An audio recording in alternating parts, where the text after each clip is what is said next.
After a few years of hopeful signs that America's bee populations might be bouncing back, there's some bad news for the insects.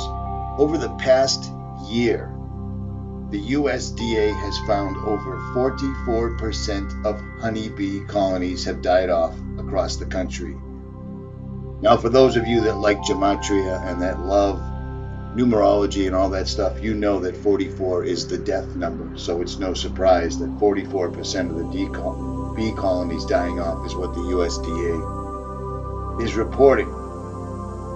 While it's slightly lower than 45% losses seen in 2012 and 2013, it's disappointing considering that bee colony losses over the past 2 years had shown signs of improvement. Well, this is my backyard you're looking at, and this is video that I took this morning. There are a few bees, but just a few years ago, just a couple years ago, there were many, many more bees. And as you can see, I tell you all the time, I have a backyard full of wildflowers, and I indeed do. Now, the reason I keep the flowers around because it's a reminder. All of these flowers have the blueprint for creation. Every single one of them has creation built into them. You can see the Fibonacci sequence in absolutely everything I'm showing you, except for that large cancerous mass on the ground, which is called dog vomit mold, and I'd never seen it before in my life until last year, and it leads me to believe it has something to do with what they're spraying out of the airplanes, but I digress.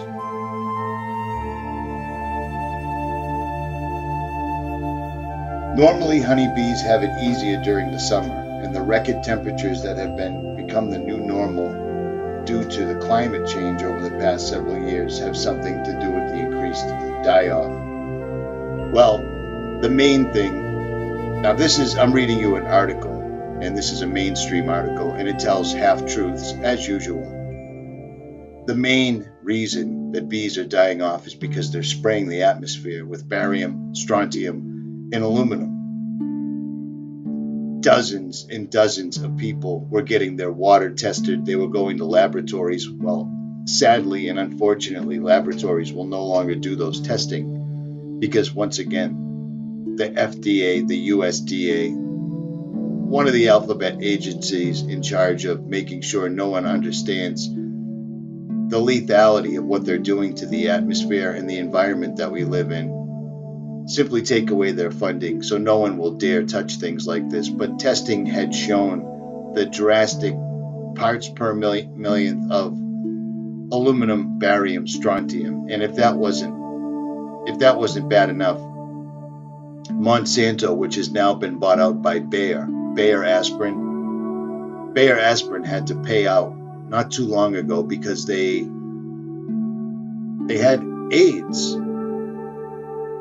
AIDS-infected aspirin that they got caught selling. After they sold it and paid the fine, they simply sent it down to Mexico. No big deal. Well, Bayer Aspirin now owns Monsanto. Monsanto has a line of seeds called Terminator seeds. Now, I've talked about these before ad nauseum. Terminator seeds are why people, specifically in India, are committing suicide, because you can no longer plant a crop, reap the crop, save the heirloom seeds, plant the seeds again the next following year. You can't do that anymore because all the seeds are Terminator seeds, and Monsanto has been going after people who try to do anything except use their particular seeds. Monsanto's biggest smoking gun is their aluminant-resistant line of seeds. They have corn, they have wheat, they have soybean. All of them are resistant to aluminum. That would be a smoking gun right there, in my personal opinion.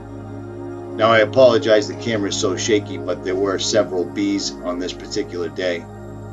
I tell you all the time that I don't see any bees in my yard. Well, today I did, so I took out the camera. It's a very rare event. This backyard used to be swarming. There'd be bees everywhere. You wouldn't go near the flowers because you'd be afraid you'd upset a bee and end up getting stung. That's not the case anymore. Now, as far as looking at the insides of these plants, I'm doing this with an iPhone because my camera's broke. That right there is proof of God. It's proof of intelligent design. The Fibonacci sequence is in everything. Every living being, every blade of grass, every human being, everywhere. It blows away the evolution, survival of the fittest meme. But people aren't believing that anymore. You know what I mean? They're going along with evolution as opposed to creation. And it just gives me more energy to fight back against this, because explain to me how this bee evolved and this flower evolved the proper colors to attract certain birds and bees to help it pollinate and procreate. It's ridiculous. This is all by God's hand. And mankind, a small certain percentage of mankind, is undoing all of this. When the bees are gone, we'll be right behind them. There's no two ways about that. But I have a feeling that they've got something in the works where we won't have an opportunity to see the last of the bees. The bees will see the last of us. But that's just my opinion. I could be totally wrong. But I can feel it in my bones. And most of you can too. At any rate, Richie from Boston, like, share, subscribe. If you want to support this channel, check out the links below. It's t-shirts, tote bags, mugs, all of them help spread the message, because the internet will be gone soon. Richie from Boston. I am out.